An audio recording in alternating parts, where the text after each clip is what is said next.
Welcome to the AWG Knowledge Center.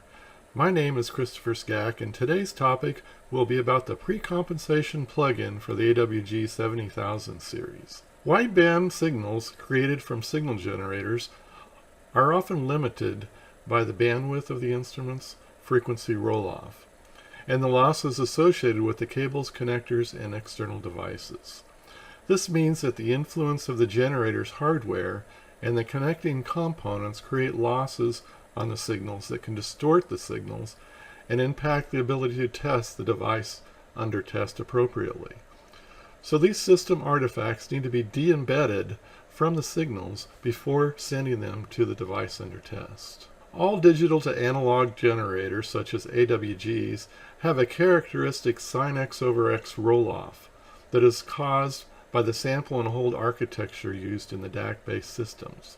This sin X over X roll-off can be easily compensated for in order to achieve the true hardware bandwidth of the generators. As we can see in the slide, the effect of just compensation of the sin X over X roll-off, but there is still the hardware bandwidth that reduces the output of the signal down to 6 dB at 20 gigahertz.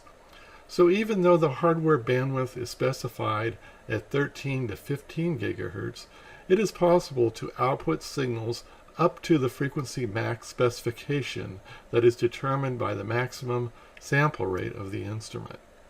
So not only would you want to compensate for the sin X over X roll-off, but ideally you would want to compensate or flatten the response all the way out to the frequency max to enable you to do this full frequency response of the instrument. Also, during this flattening, you would like to maintain the phase relationship of the signal being generated. Considering the AWG has its own bandwidth and frequency response, you also need to consider the effects of the whole network that you want to send the signal through. All cables and connectors will have their own losses and reflections associated with them, not to mention if other devices such as filters, amplifiers, delay lines are in the signal path, they also need to be characterized so that they can be compensated for. So the first challenge is to characterize the test setup, which includes the generator, the connectors, the cables, and any external devices used. To create this pre-compensated waveform and effectively de-embed the system components, the signal path needs to be evaluated by measuring the amplitude and phase of the signal at the device under test to determine what the losses are, and then create a correction file and apply it to the test waveform, thus de-embedding these losses in the system, effectively creating the cleanest signal possible at the device under test. In order to characterize the system, a known stimulus signal, golden signal, is created as part of the precompensation process. This will be passed through the complete system, including the signal path network, which needs to be de-embedded. This wideband multitone signal is created and generated out of the AWG and fed through the signal path to an oscilloscope or real-time spectrum analyzer, which replaces the device under test in this case. The resulting signal is analyzed and the magnitude and phase characteristics of the system are obtained. An inverse filter is then created and saved as a correction file. For this compensation, having higher resolution DACs, such as the 10-bit DAC used in the AWG70K series, enables the ability to compensate for higher loss signals that may be part of the system being tested. It is also required that wide bandwidth, low noise oscilloscopes or real-time spectrum analyzers be used to capture these signals correctly without adding additional losses that would reduce effectiveness of the compensation process. The Precompensation plugin for the AWG70K series, or Source Express, which is a PC platform that simulates the AWG, offers several types of compensation methods depending on the application and if the AWG is a dual or single channel instrument. With dual-channel AWGs, the user can select from RF, IF, IQ with modulator or direct IQ settings. Single-channel instruments only allow RF or IF compensation. But in the near future, you could also use single-channel instruments that are synchronized together to create multi-channel signals similar to having dual-channel instruments. The RF may be used as a high-frequency coefficient or for single output from the AWG to the device under test. RF in this case could also mean high-frequency NRZ type waveforms too. In the example shown, the signal is being output from the channel 1 of the AWG and input to the channel 1 of the connected oscilloscope through the system cable devices that will be used in the final testing. Here we can see the definitions of the menus available. The sample rate is basically just an indicator of what the sample rate is when you started this process. It is important, though, that the sample rate that you use during the compensation is the same sample rate used for your outputted signal. Precomp also allows you to compensate for the second Nyquist zone of the DAC sample rate if so desired. This is generally used if you are trying to use the image as the output signal, effectively upconverting the carrier to the frequency band of the second Nyquist zone. In most cases, an external high-pass filter would be used during the compensation process to remove the first Nyquist zone from the output signal. Generally, most people just use the Nyquist zone 1 for their compensation.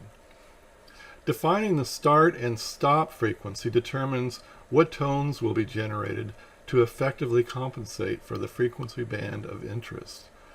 Frequency resolution will determine how fine the slices of analysis will be, and will use more memory the finer the slices are.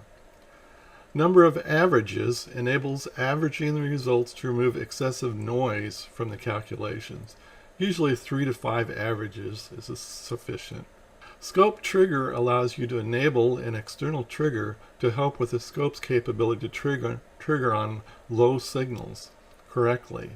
This selection is only available once you have connected to the scope. Here we can see the setup for an IF type signal that would be used with an upconverter and mixer. The IF coefficients are for a single IF signal from the AWG to the device under test. For IF type coefficients, you can connect to either an oscilloscope or a real-time signal analyzer, since it's just a single channel capture. In the example shown, the IF signal is being output from channel 1 of the AWG through an external mixer that the customer would provide, that is mixed with, in this case, just a 1 gigahertz local oscillator, and input to channel 1 of the connected oscilloscope or RSA. Basically, the same definitions apply to the IF that also apply to the RF settings. The only exception is where you put in the sideband frequency. Local oscillator frequency selection have been added to enable the mixer selections. The IQ with modulator coefficients are individual I and Q signals from the AWG and modulated with a carrier frequency to provide a single RF signal to the device under test. The IQ with modulator selection is only available if the active generator has individual channels available for the I and Q signals. In the example shown, the I and Q signals are being output from the channel 1 and 2 of the AWG through an external modulator that is modulated with a 1 gigahertz carrier frequency and input to channel 1 of the connected oscilloscope. Again, most of the same settings are similar, except here we also have the specifics for the modulator itself, and the modulator would be an external device that the customer would provide. The direct IQ coefficients are individual IQ signals from the AWG and connected directly to the device under test without a modulator involved. For direct IQ coefficients, you must connect both channels to an oscilloscope to capture the waveform. Since 2 channels are required, So in this case, an RSA cannot be used for this compensation. In this example, shown the I and Q signals are being output from channel 1 and channel 2 of the AWG and input to channel 1 and channel 2 of the connected oscilloscope. Again, these configurations can change depending on what channels you want to use on the scope. And again, we have the trigger capability if you have low signals that you want to use an external trigger for. As you can see, the IQ Direct, you have the same options, except now we've added options for bandwidth and offset components required for the IQ characteristics. The instrument performing the acquisition of the signal should have a bandwidth higher than the band of interest. The measuring, capturing instrument should not add any of its own artifacts or distort the signal, which would be characterized. Thus, a near ideal capturing instrument would be required. Tektronix wide bandwidth oscilloscopes suit these requirements. Scopes with sampling rates as high as 200 gigasamples, bandwidths up to 70 gigahertz, analog to digital converters are ideal suited for doing this type of compensation of the AWG signals. The scopes also provide the ability to capture large record lengths, which will give better frequency resolution for the analysis. The time domain flat top window is first applied on the signal once it's captured. Obtaining the magnitude response is then calculated by looking into the frequency bins of interest that you've defined when you set up your compensation criteria. Correlation is done to acquire the right time alignment of the signal. Correlation is also done between the acquired signal and the stimulus signal. As the acquired signal is captured with a different sampling rate than what is generated, the stimulus signal needs to be recreated with the sample rate of the acquired signal. So this is all done in the background so that you don't have to worry about it. From the real and imaginary parts of the FFT, the magnitude and phase response is obtained. Magnitude and the phase response at the exact bins of transmitted signals are examined for measuring the distortions. Phase response requires a time reference for the acquired signal, so before taking the FFT of the acquired signal, proper timing and alignment of the signal needs to be done. The time-aligned signal is then analyzed in the frequency domain by taking the FFT of the signal. The phase response is unwrapped and the phase distortions are obtained. The difference in the stimulus phase and the stimulus signal phase is compared and the difference is captured. This provides the phase distortion in the captured signal. Group delay distortions are derived from the phase information.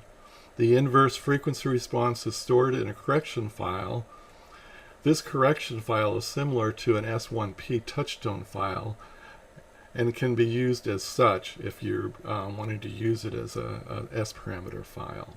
To apply the correction file, once you've done the compensation, the user just needs to right mouse click on the waveform in the waveform list that they want to apply it to, and then select the correction file that they've created. The specific waveform for the test can be created using any of the waveform generation tools available. So you can basically create your waveform using either on one of our waveform generation tools built into the AWG, or if you're using MATLAB, you could also create a waveform using MATLAB and then apply this correction to that file.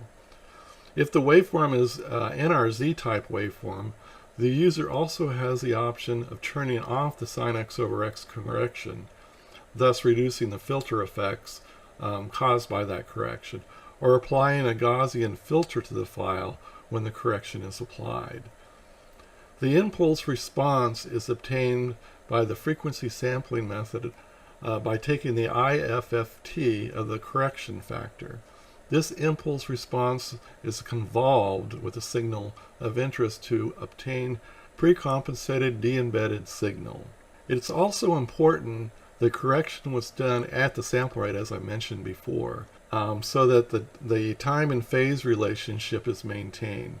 This may require changing the properties of the waveform sample rate attribute so that it matches the compensation file of the sample rate that you want to use. So if you create a waveform using MATLAB, you want to make sure that when you import that waveform to your AWG, you go into the properties of that waveform and make sure that the same sample rate is associated with the sample rate that you want to actually send that waveform out as. So here we can see an example of a signal before compensation and one after. This effectively shows how much signal can be improved by using the signal precompensation. The AWG70000 series also has the ability to apply S-parameters files to the output signal. These S-parameter files can also be de-embedded to remove the loss associated with a specific device, such as an electrical to optical modulator. So this allows precompensation, including losses that can't be tested with just an oscilloscope. Many devices include S-parameter files to allow this capability. If an S-parameter file is not available, then a network analyzer could be used to create one. So the S-parameter capability, this option allows the user to emulate the device characteristics from S-parameter files over frequency range of interest.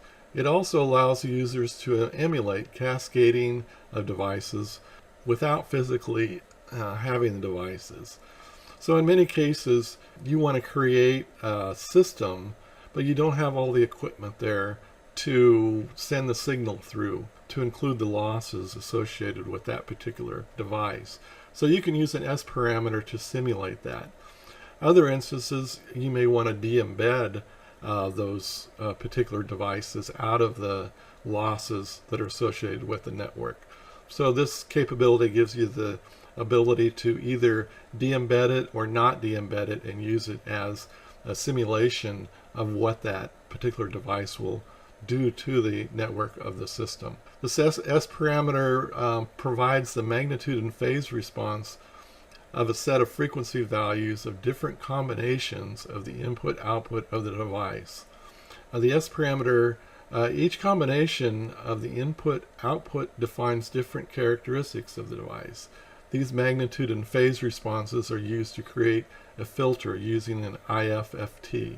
IFFT requires that all of the frequencies be equally spaced, and we need to have values from 0 Hertz to the Nyquist sampling rate divided by 2. If the S-parameter file does not have this information on the 0 Hertz or does not have the values up to the Nyquist, a constant interpolation closest value is chosen. Many devices include S-parameters, as I mentioned before, files to allow this capability.